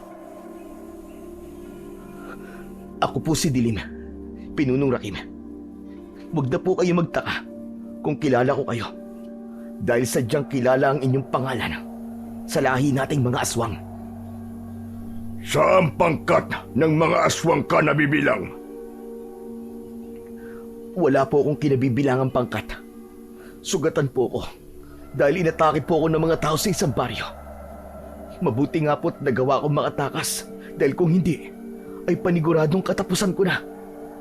Hindi sinasadyang napadpad po ako dito sa inyong kuta. Kaya makikiusap po sana ako sa inyo na baka maaari niyo akong patuloyin dito. Sandaling tumahimik si Rakim at matiim nitong tinignan si Joseph. Binasag ng lalaking nasa tabi ni Rakim ang katahimikan. Pinunong Rakim, huwag kang pumayag sa gusto ng aswang na yan. Hindi natin siya kilala. Manahimik ka, Narciso. Kailangan natin ng dagdag na puwersa dahil marami ang namatay na mga alagad ko sa huling baryong sinalakay natin. Kapag gumaling ang mga sugat niyan, ay sigurado ko na kaya-kaya niyang makipaglaban. Ikaw, Dilim, handa ka bang umanib sa aking pangkat at nangangakong magiging tapat sa akin? Opo. Opo, Pinunong Rakim. Handa akong gawin ang lahat para sa inyo. Kung ganon, ay kasapi ka na sa aking pangkat. Narciso, dalin mo siya sa bakanting kubol. Tawagin ang ating manggagamot upang magamot ang kanyang mga sugat. Ngunit, Pinunong Rakim, Sundin mo na lamang ang utos ko. Mapapakinabangan din natin ang isang yan. Wala nang nagawa ang lalaking si Narciso kundi sundin ang sinabi ni Rakim. Habang inihahatid si Joseph ni Narciso sa kubol, ay lihim siyang napangiti dahil hindi niya akalain na ganun kadaling mapasok ang kuta ng kanyang mga kalaban. Simula noon ay namuhay na si Joseph sa kuta ng mga aswang. Dahil sugatan ay hinayaan siya ni Rakim na magpagaling at hindi mo na siya nito puwersahang sinasama sa pagsalakay ng mga ito sa iba't ibang baryo tuwing gabi. Alam ni Joseph na sa sandaling yun ay alam na ni Lolo na itinuloy niya ang kanyang plano at umasa siya na hindi ito gagawa ng kahit na anong hakbang upang masira ang kanyang ginagawa sa kuta ni Rakim. Isang umaga, nagtungo si Joseph sa batis na malapit sa kuta ng mga aswang upang maglinis ng katawan. Ilang araw na siyang naninirahan doon at kahit paano ay magaling na ang mga sugat niya. Habang abala sa paglilinis ng katawan sa batis, ay nakita ni Joseph si Narciso na paparating. Tumayo ang lalaki sa gilid ng batis at matalim ang mga matang tinignan nito si Joseph. Tatapatin na kita. Wala akong tiwala sa'yo. Mabigat ang pakiramdam ko sa'yo. Sino ka ba talaga, Dilim? Alam mo naman pala ang pangalan ko. Bakit tinatanong mo pa kung sino ko? Huwag mo nga akong pinipilosopo. Hindi mo ba alam kung sino ako sa lugar na to? Ako ang kanang kamay ni Pinunong Rakim. Kaya sabihin mo sa akin, ano talaga ang pakay mo sa kuta namin? Kung iniisip mo na may balak akong masama ay nagkakamali ka, Narciso. Pare-parehas tayong mga aswang dito at wala akong ibang gusto kundi ang umanib sa grupo ng mga aswang upang magkaroon ng proteksyon mula sa mga tao. Ngayon, kung hindi ka naniniwala, hindi ko na yung problema. Umahon sa batis si Joseph at sinamsam niya ang kanyang mga damit. Aalis na sana siya pero mariin na hinawakan ni Narciso ang isa niyang braso. Mag-iingat ka sa kinikilos mo, Dilim. Palagi akong nakamasid sa'yo. Isang pagkakamali mo lang ay kamatayan ang kababagsakan mo. Sige lang, walang problema sa akin yun. Panoorin mo mga kilos ko hanggang sa mamuti ang mga mata mo. Isang nakakalokong ngisi ang pinakawalan ni Joseph, kaya mas lalong nagngit-ngit sa galit si Narciso. Inalis niya ang kamay nito sa kanyang braso at naglakad na siya palayo. Nung dumating si Joseph sa kuta ni Rakim, ay ramdam na niya na mainit ang dugo sa kanya ni Narciso. Palagi din niyang napapansin na nakamasid ito palagi sa bawat galaw niya. Kaya palagi siyang nag-iingat kapag alam niyang nasa paligid niya si Narciso. Kaya naman, naisip niya na magiging hadlang si Narciso sa mga plano niya at kailangan niya itong madispatcha bago pa nito matuklasan kung sino talaga siya at ang katotohanan kung bakit siya nasa kuta ni Rakim. Sa ilang araw na paninirahan ni Joseph kasama ang mga aswang ay nalaman niya na para ring mga tao mga ito, lalo na kapag umaga. Nangangaso ang mga ito at nagluluto ng pagkain, ngunit may mga gabi na sumasalakay ang mga ito kasama si Rakim sa iba't ibang baryo. Patuloy pa rin si Joseph sa palihim na pagmamasid kay Rakim. Nais niyang malaman kung ano nga ba ang kahinaan nito o kung saan ito kumukuha ng lakas. Patuloy pa rin naging problema ni Joseph si Narciso. Madalas ay nahuhuli niya itong nakatingin sa kanya na parabang sa paraang yun ay nababasa nito ang tumatakbo sa kanyang isipan. Isang hapon, habang nasa loob ng kubol niya si Joseph, ay biglang pumasok si Narciso. Pambihira. Ganito ba talaga dito? Pumapasok na lang ang kahit na sino sa kubol ng may kubol. Lahat kayo rito ay alagad ni Pinunong Rakim at bilang kanang kamay niya ay wala kang magagawa kung papasok ako sa iyong kubol. Ganun ba? Ano nga pala nagdala sa'yo rito? May sasabihin ka ba sa akin? Napansin ko kasi na magaling na mga sugat mo. Alam kong kaya mo nang sumama sa aming pagsalakay sa mga baryo. Mamayang gabi ay may baryo tayong sasalakayin at kailangan mo nang sumama sa amin upang mapakinabangan ka na. Sandali lang. Ang totoo'y mahina pa ang katawan ko.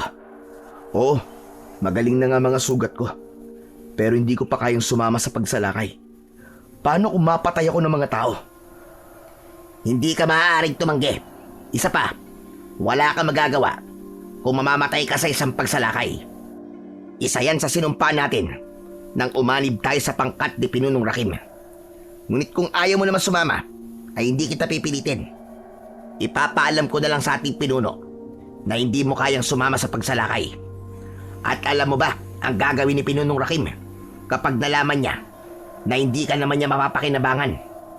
Tatanggalin ka niya sa grupo at palalayasin ka niya rito sa aming kuta.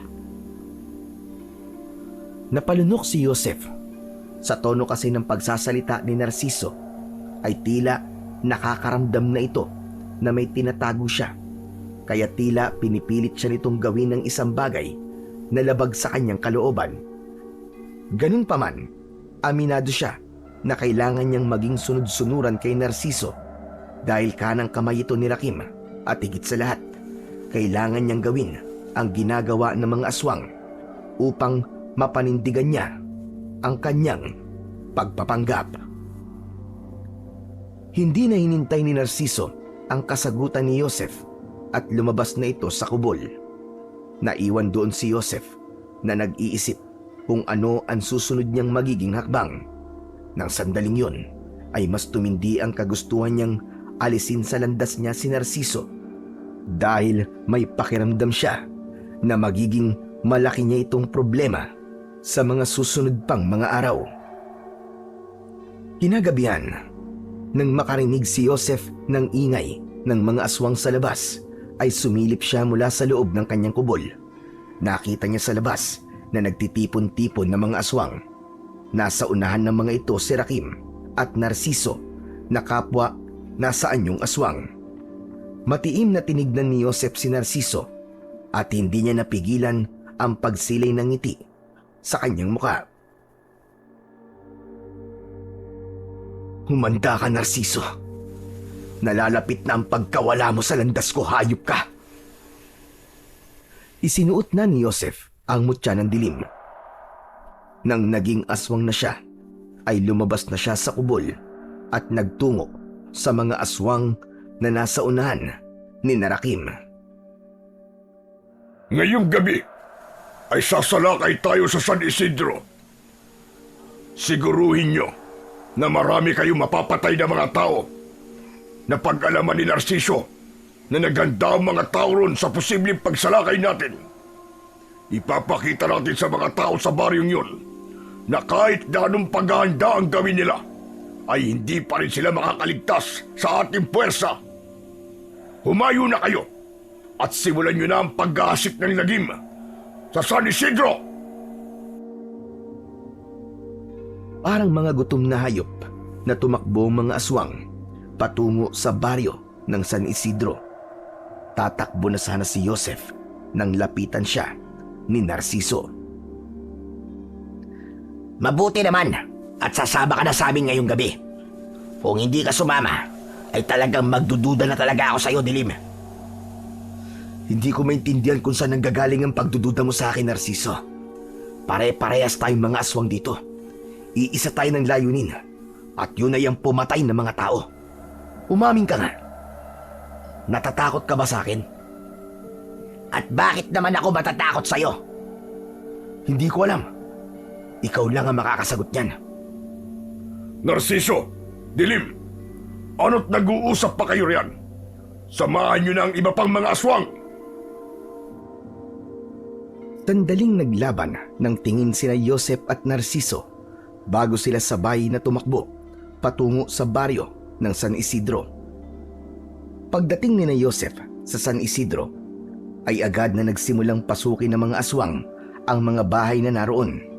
May ilang kalalakihan na nakipaglaban sa mga aswang, ngunit kita ni Joseph na kulang sa paghahanda ang mga ito, kaya walang nagawa ang mga ito sa puwersa ng mga aswang.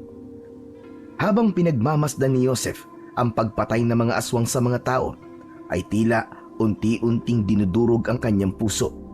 Gusto niyang tulungan ang mga tao pero wala siyang magawa dahil oras na malaman ni Rakim na nagpapanggap lamang siyang aswang ay sigurado siyang kamatayan ang kanyang kasasadlakan. Napapitlag si Joseph nang biglang sumulpot si Narciso sa likuran niya. Bakit nakatayo ka lang dito, Dilim? Tulungan mo kaming ubusin ang mga tao sa baryong ito. Nanlamig si Joseph. Luminga siya at isang matandang babae ang nakita niyang nagtatago sa likod ng isang puno. Napilitan siyang lapitan ng matanda at sinunggaban niya ito. Umiyak ang matandang babae hanggang sa muling marinig ni Joseph ang boses ni Narciso. Ano pang hinihintay mo, Dilim? Patayin mo na ang matandang yan! Patayin mo na! Umiim ang bagang ni Joseph. Labis ang awang naramdaman niya para sa matandang babae. Alam niya sa kanyang sarili na hindi niya ito kayang paslangin. Inilapit ni Joseph ang bibig niya sa tenga ng matanda at umakto siya na inaatake ito. Ngunit ang totoo ay nagsimula niyang bulungan ang matandang babae. Hindi ko po ito gustong gawin sa inyo, pero kakagating ko po kayo sa balikat at magkunwari po kayong patay. Bumuelo si Joseph at sa kanya kinagat ang matandang babae sa balikat. Hindi niya nilaliman ang pagbaon ng kanyang ngipin. Nang pumikit ang matanda, ay tumayo na si Joseph at humarap kay Narciso. Nagawa ko na ang gusto mo. Duda ka pa rin ba sa akin? Ngumisi lang si Narciso at umalis na ito sa harapan ni Joseph upang atakihin ang iba pang mga tao na naroon.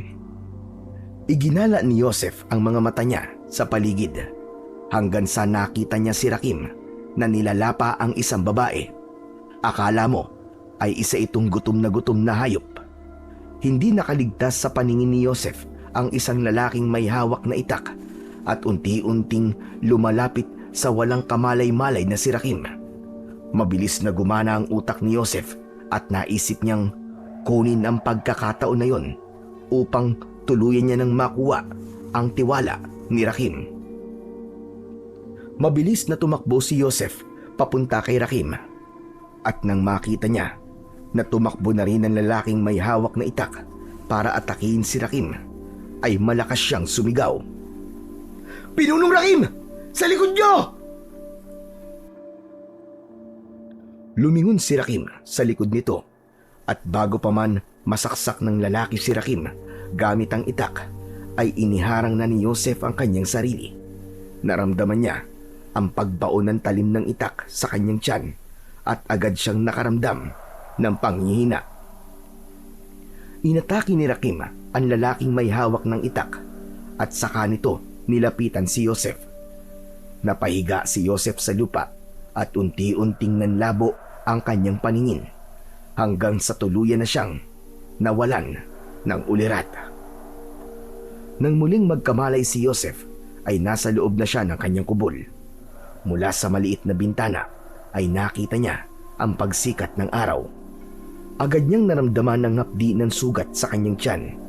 Nang tignan niya yon ay merong nakatapal na dahon sa sugat niya. Nasa anyong aswang pa rin siya, kaya hinubad na niya ang mutya ng dilim at isinilid yun sa bulsa ng kanyang pantalon. Hindi nagtagal ay pumasok sa kubol si Rakim.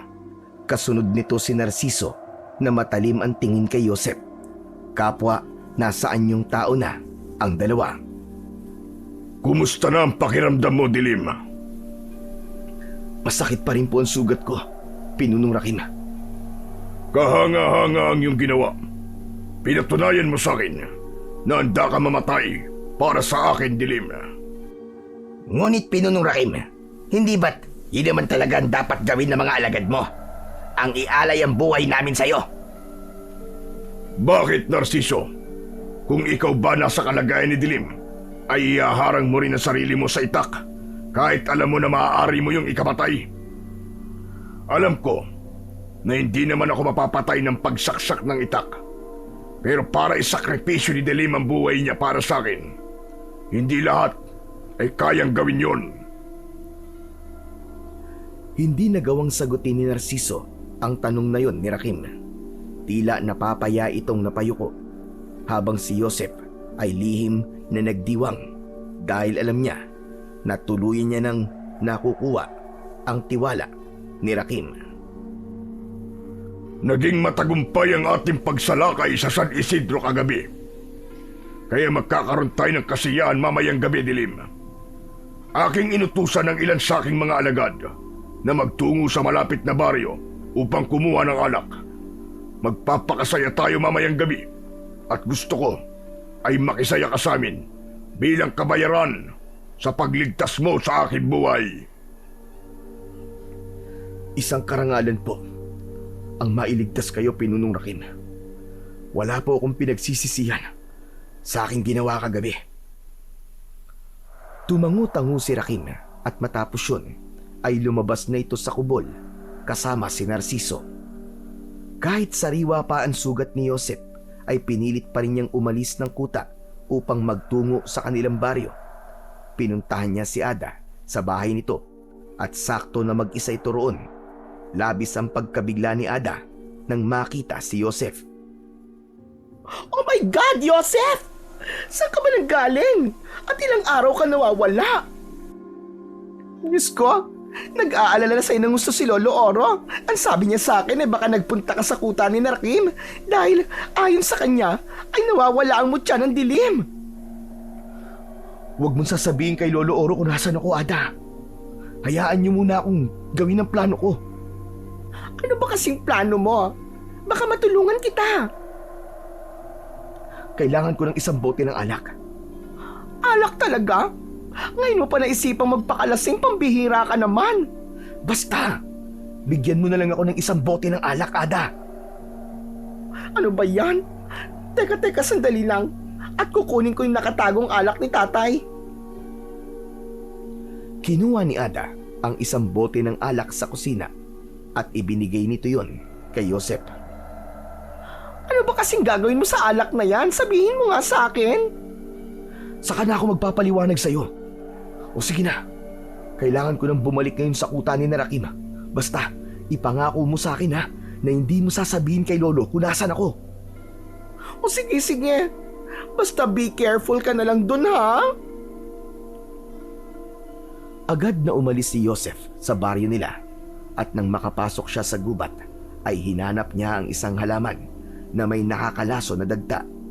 Nang makita niya ang naturang halaman ay binuksan niya ang bote ng alak at pinatakan niya yon ng dagta ng nakakalason na halaman. Nang masiguro niyang sapat na ang lason na nasa alak ay muli niyang tinakpan ang bote at nagpatuloy siya sa paglalakad pabalik sa kuta ng mga aswang. Dumating si Joseph sa kuta ng mga aswang na dala ang bote ng alak na may halong nakakalaso na dagta. Abala na ang mga aswang sa paghahanda para sa pagdiriwang na magaganap mamayang gabi. Buong maghapon, nananatili si Joseph sa loob ng kubol. Lumabas lang siya nang sumapit na ang gabi.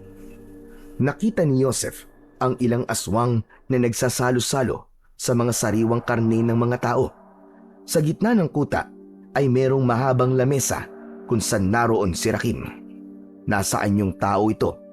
Gaya ni Narciso, kaya hindi na muna isinuot ni Joseph ang mutya ng dilim. Nasa isang sulok lang si Joseph at pinapanood niya ang pag-inom ng alak ni Rakim, Narciso at ng iba pang mga aswang.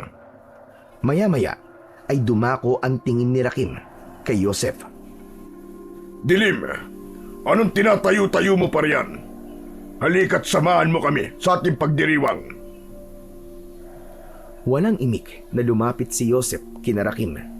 Pinaupo siya ni Rakim sa kaliwa nito. Nagsali ng alak sa baso si Rakim at iniabot nito yon kay Joseph. Sinalinan din ni Rakim ang baso nito at itinaas nito yon.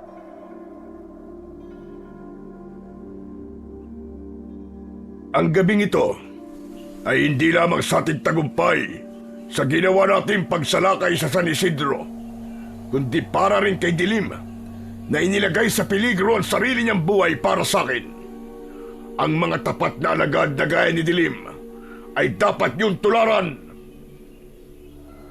Diretsyong ininom ni Rakim ang alak na nasa baso nito matapos nitong magsalita. Ininom na rin ni Joseph ang kanyang alak at napansin niya ang masamang tingin ni Narciso sa kanya. Dilim, gusto kong ipaalam sa'yo na nakuha mo na ang aking tiwala. Ang mga kagaya mo ang kailangan ko sa aking pangkat. Maraming salamat po, Pinunong Rakim. Gumaganti lang po ako sa pagkupkup at pagtanggap mo sa akin sa iyong pangkat. Kung di mo ako pinatuloy rito at tinulungan, ay malamang namatay na ako noon dahil sa aking mga sugat.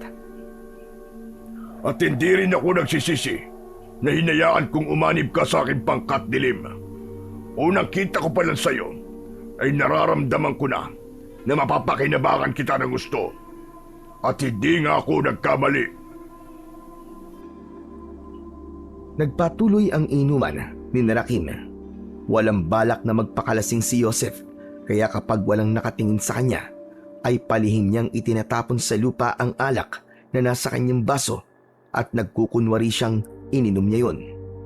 Walang ibang nasa isip si Joseph, kundi ang maisakatuparan sa gabing yon ang kanyang plano na patalsikin si Narciso sa kuta ng mga aswang. Hanggang sa naubos na ang alak, ngunit halatang bitin pa si Rakim. Wala na bang alak? Wala na, Pinunong Rakim. Gusto ko pa ng alak. Maghanap pa kayo ng alak. Tahimik na tumayo si Joseph at pumunta siya sa kanyang kubol. Mula sa ilalim ng kanyang higaan ay inilabas niya ang isang bote ng alak. Hindi muna siya umalis doon hanggang sa pumasok si Narciso sa kubol. Lihim na napangiti si Joseph dahil alam niyang umaayon sa kanya ang pagkakataon. Alam ko may tinatago kang alak dito, Dilim. Nakita kita kanina na pumasok dito na may dalang isang bote ng alak. Tama ka, Narciso. At alam mo ba na ang alak na to na nakuha ko sa isang baryo ay napakasarap? Sigurado ako na maghugustuhan to ni Pinunong Rakim. Pupurihin na naman niya ako. Biglang inagaw ni Narciso ang bote ng alak kay Joseph. Tama na ang pagiging sip-sip mo kay Pinunong Rakim. Ako magbibigay sa kanya ng alak na to. At ayokong sasabihin mo sa kanya na sa'yo galing ang alak na to dahil kayang-kaya kitang patayin sa harapan niya. Kung yan ang gusto mo, ay hahayaan kita. Sige lang, Narciso. Ikaw na ang magdala ng alak na yan sa ating pinuno. At huwag kang mag-alala. Hindi ko sasabihin sa kanya na sa akin talaga galing yan. Lumabas si Narciso na dala ang bote ng alak. Isang makahulugang ngiti ang sumilay sa labi ni Joseph dahil alam niya na magtatagumpay siya sa nais niyang mangyari sa gabi na yon. Maya-maya pa ay bumalik na siya kina Rakim. Naupo siya sa dati niyang pwesto habang ipinagmamalaki ni Narciso ang bote ng alak na hawak nito. Pinunong Rakim, itinago ko talaga ang alak na to para sa inyo. Sigurado ako na magugustuhan mo ang alak na to dahil ito ay ubod ng sarap. Hayaan mong salinan ko ang inyong baso. Binuksan ni Narciso ang alak at sinalinan nito ang baso ni Rakim. Inutusan ni Rakim na salinan din ni Narciso ang baso ng iba pang naroon, kasama na ang kay Joseph. Inamoy muna ni Joseph ang alak na nasa kanyang baso. Umunot ang noo niya. Nang makita niyang iinumin na ni Rakim ang alak nito, ay mabilis niyang hinawakan ang braso nito. May pagtatakang tumingin si Rakim kay Joseph. Bakit, Dilim? May problema ba? Patawad po. Pero sa tingin ko, ay hindi niyo dapat inumin ang alak na yan. At bakit? Ang sabi ni Narciso ay napakasarap ng alak na to. Kaya gusto ko na tong tikman. May naaamoy po ako sa alak. Parang isang uri ng lason, Pinunong Rakim. Nakita ni Joseph ang gulat sa muka ni Narciso. Narciso! Nilagyan mo ba ng laso ng alak na to? Hindi. At bakit ko naman lalagyan ng lason ang alak na yan? Iandog ko nga po sa inyo yan, Pinunong Rakim. Luminga si Rakim at inabot nito sa isang aswang ang baso nito. Inutusan nito ang aswang na inumin ng alak na naroon. Walang pagdadalawang isip na tinungga ng aswang ang alak na nasa baso ni Rakim. Makalipas ang ilang segundo ay bumula ang bibig ng aswang at sumuka ito ng dugo. Walang buhay na bumagsak sa lupa ang aswang. Nagulat ang lahat sa nangyari. Galit na tumayo si Rakim at nag-anyong aswang. Sinakal nito si Narciso at itinaas sa ere. Balak mo pa talaga akong lasunin, Narciso. Matapos kitang pagkatiwalaan, ay ito pa ang igaganti mo sa akin. Nagkakamali ka, Pinunong Rakim. Hindi galing sa akin ang alak na yan. Galing yung kay Dilim. Aba teka, anong kinalaman ko sa bagay na yan, Narciso? Sa bibig mo mismo nang galing, nahandog mo ang alak na yan sa ating pinuno. Tapos ngayon, nalaman naming may lason yun sasabihin mo na sa akin galing yun. Kasinungalingan. Tama na ang pagsisinungaling mo, Narciso. Gusto mo ba akong patayin dahil nais mo na ikaw ang pumalit sa akin bilang pinuno ng pangkat na mga aswang na aking binuo? Nagkamali ka ng binangga. At alam mo ba ang ginagawa ko sa mga traidor na kagaya mo? Pinuno, maniwala ka sa akin. Kay Dilim galing ang alak na yan. Siya ang gustong lumason sa'yo. At hindi ako. Ang dapat sa mga kagaya mong traidor ay winawakasan ang buhay. Sa isang iglap ay bumaon ng matutulis na kuko ni Rakim sa leeg ni Narciso. Dinurog ni Rakim ang leeg ni Narciso at sa kanito itinapon ang walang buhay na katawan ni Narciso sa lupa. Lihim na nagdiwang si Joseph dahil nagtagumpay siyang alisin si Narciso sa landas niya. Kayong lahat, itatak nyo sa utak nyo ang nasaksiyan nyo ngayong gabi. Ganyan ang mangyayari sa mga magtatraidor sa akin. At ikaw, Dilim, sa pangalawang pagkakataon ay iniligtas mo ang aking buhay. Muli mong ipinamalas ang iyong katapatan sa akin. Kaya simula ngayong gabi, ikaw na ang magiging kanan kong kamay. Maraming salamat po, Pinunong Rakim. Isang karangalan para sa akin na maging kanang kamay mo. Bahagyang yumukod si Joseph kay Rakim habang malakas na nagsisigawan sa kasiyahan ng lahat ng aswang na naroroon. Tuluyan na ngang nakuha ni Joseph ang buong tiwala ni Rakim. Ramdam niya na nalalapit na siyang magtagumpay sa plano niyang wakasan si Rakim at buwagin ang grupo nito.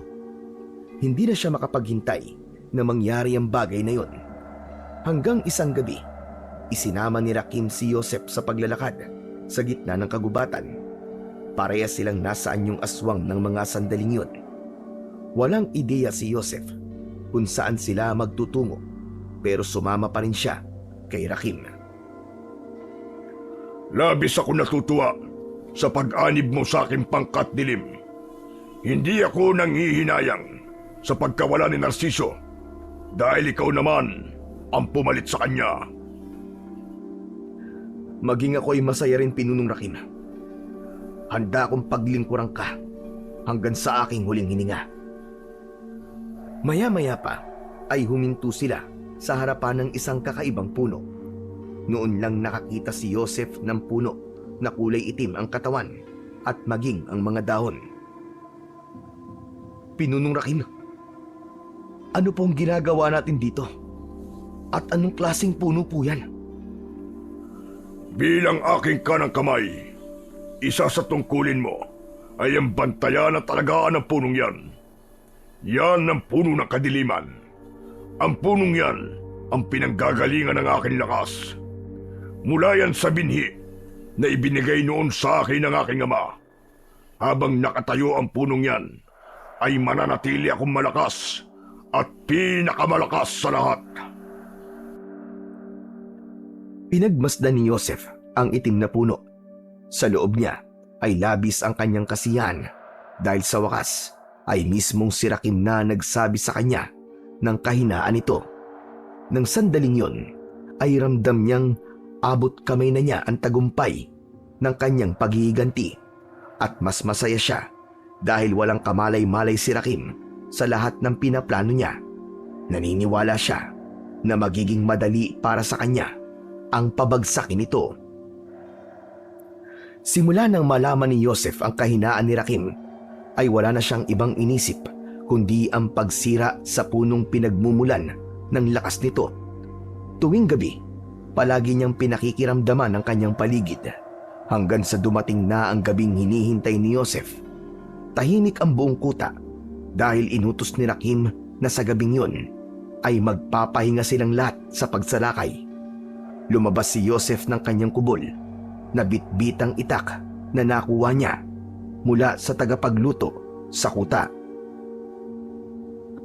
Tinahak ni Joseph ang daan papunta sa kinaroroonan ng puno ng kadiliman. Nang makarating siya sa puno, ay sandali niya yung tinignan. Wakas, mawawakasan ko na rin si Rakim.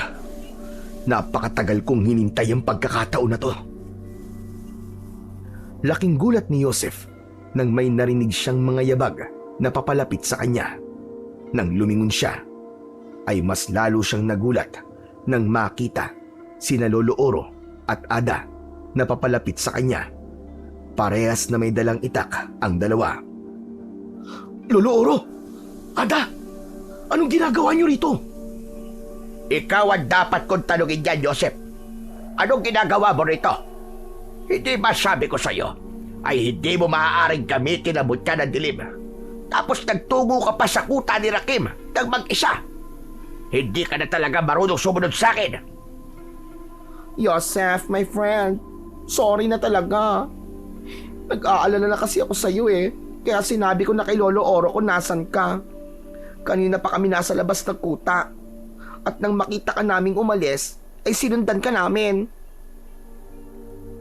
Lolo, hindi niyo na po kailangan magalit sa akin dahil nagtagumpay na akong malaman kung saan nanggagaling ang lakas ni Rakim. Alam ko na po ang kahinaan niya. Ang punong kulay itim na nasa likod ko. Yan ang kahinaan ni Rakim. Ang kailangan ko lang pong gawin ay itumbayan para matalo na natin siya. Totoo ba yung sinasabi mo? Opo, Lolo. Nakuha ko po kasi ang tiwala ni Rakim dahil ang akala niya ay totoo kong aswang na tapat na naglilingkod sa kanya. Siya mismo nagsabi sa akin na sa punong yan nanggagaling ang lakas niya. Natigilan si Joseph nang may kakaiba siyang naramdaman sa paligid. Uminit at bumigat ang hangin hanggang sa nakita niya ang pagdating ni Rakim na nasa anyong aswang. Nanlilisik ang mga mata nito habang nakatingin sa kanya. Tumayo si Rakim, ilang dipaan layo kina Joseph. Napakahusay mong magpanggap, dilim. Hindi ko akalain na bukod kay Narciso ay may isa pang traidor sa aking mga alagad.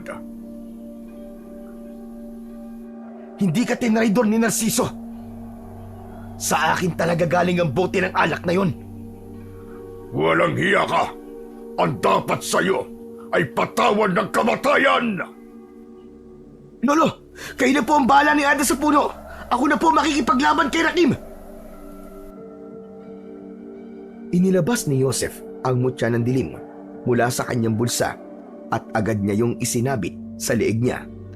Nang maging aswang na siya, ay mahigpit niyang hinawakan ang tangan niyang itak. Humakbang siya papalapit kay Rakim, habang sina Ada at Lolo Oro naman ay agad na sinimulan ang pagputol sa puno gamit ang itak. Akmang susuguri ni Rakim sina Lolo Oro, pero mabilis na humarang dito si Joseph. Hindi ako papayag na mapigilan mo sila. At hindi rin ako papayag na magtagumpay kayong itumba ang puno ng kadiliman. Wala na. Wala ka na magagawa, Rakim. Tanggapin mo na lang na sa gabing ito ay pagbabayaran mo na lahat ng kasama na ginawa mo. Lalong-lalo na sa aking pamilya na walang awa mong pinatay. Umiim ang bagang ni Rakim at mas lalong naging mabalasik ang mukha nito. Isang nakakakilabot na sigaw ang pinakawalan ni Rakim bago ito sumugod kay Joseph. Sa sobrang bilis gumalaw ni Rakim, ay hindi nagawang iwasan ni Joseph ang pagdapo ng malakas nitong suntok sa kanyang dibdib. Halos lumipad siya at nang bumagsak siya sa lupa ay bigla siyang nahirapang huminga. Pero hindi nagpatinag si Joseph. Tumayo siya kagad at sumugod pabalik. Itinaas niya ang itak at sunod-sunod na pinaspas si Rakim ng mga saksak. Tumama yon sa balat ni Rakim pero hindi man lang ito nasugatan dahil tila bakal ang balat nito.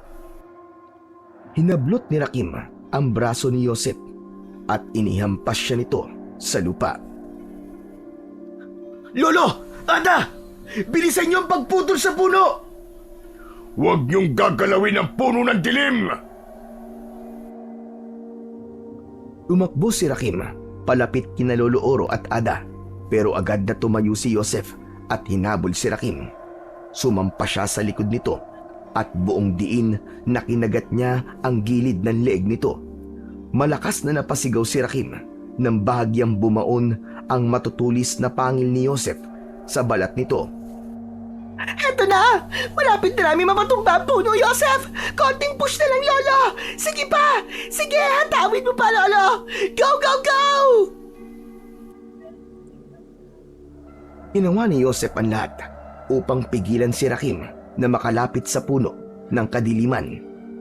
Tiniis niya ang kagat at kalmot na natatanggap niya hanggang sa narinig nila ang pagbagsak ng puno ng kadiliman sa lupa. Isang itim na usok ang kumawala mula sa puno na agad ding naglaho sa hangin. Kitang-kita ni Joseph ang takot na bumalot sa muka ni Rakim. Sa pagkakataon na yon, ay inalis na ni Joseph ang mutya ng dilim sa kanyang leeg at hinarap niya bilang isang tao si Rakim. Hindi! Hindi ito maaari! Ang puno ng kadiliman! Wala na ang pinagkukunan mo ng lakas, Rakim. Ngayon, sigurado ako magiging patas na ang laban nating dalawa. Malakas na sumigaw si Joseph at sa kanya sinugod si Rakim. Napansin niya na naging mabagal na ang pagkilos ni Rakim dahil hindi nito nagawang umilag nang undayan niya ito ng saksak sa tiyan. Nang hugutin niya ang itak, ay malakas niya tong sinuntok sa muka. Lumipad sa kung saan ang natanggal na pangil ni Rakim mula sa gilagid nito. Nang sandaling yon ay nag-aapoy sa labis na puot ang puso ni Joseph. Wala siyang ibang nasa isip kundi ang patayin si Rakim nang sa gayon ay maipaghiganti na niya ang mga taong pinatay nito, lalong-lalo na ang kanyang nanay at mga kapatid. Walang tigil na inatake ni Joseph si Rakim gamit ang itak. Wala na siyang pakialam kung saan niya ito patatamaan hanggang sa tuluyan ng napaluhod sa lupa si Rakim. Naliligo na ito sa sariling dugo at puno na ng sugat ang buong katawan. Umatras si Joseph upang bumuelo. Saka siya tumakbo papalapit kay Rakim at buong puwersa niyang itinarak ang itak sa tapat mismo ng puso nito. Nanlaki ang mga mata ni Rakim na parabang hindi ito makapaniwala sa nangyayari. Hayop kang demonyo ka! Para yan sa nanay at mga kapatid ko!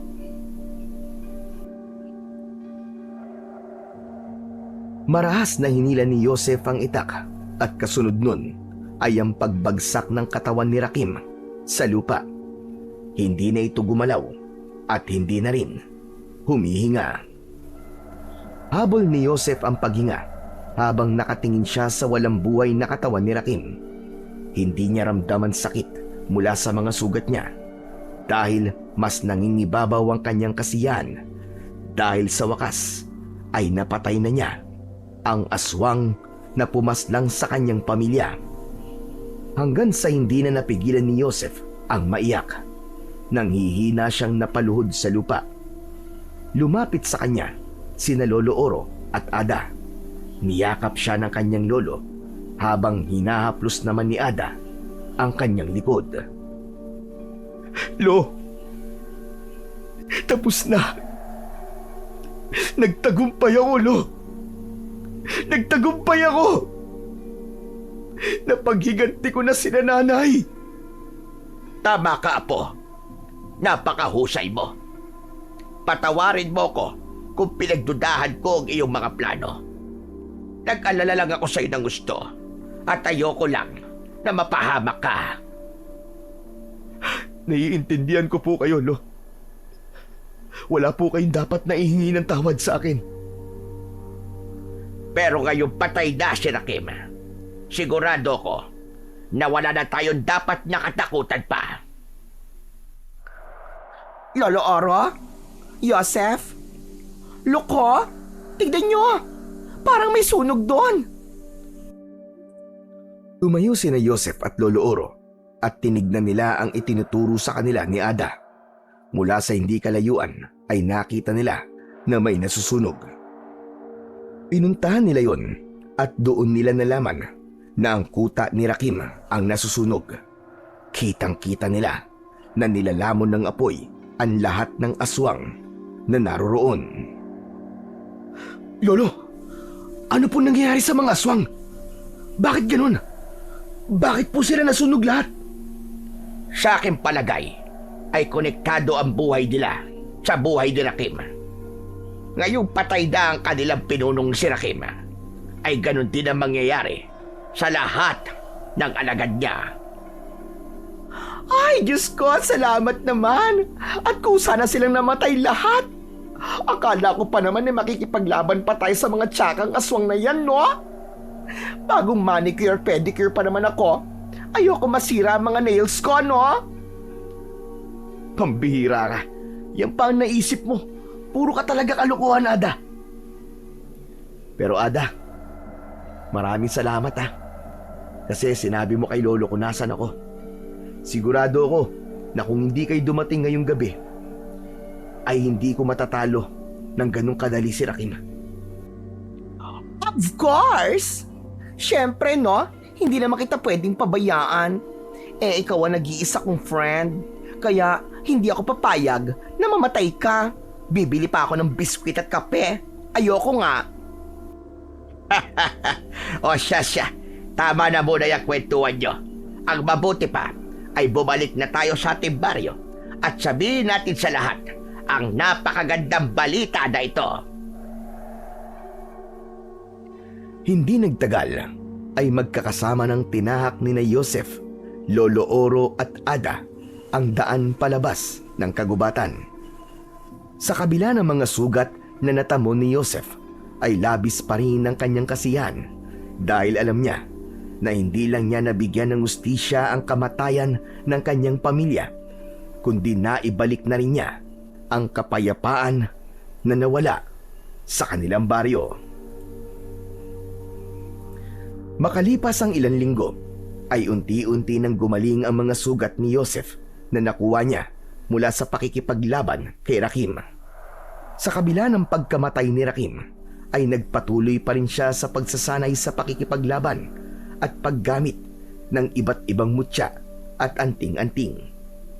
Alam niyang maaaring may iba pang mga nilalang na tulad ni Rakim na naghihintay lamang ng tamang pagkakataon upang muling maggasik ng lagim sa kanilang lugar.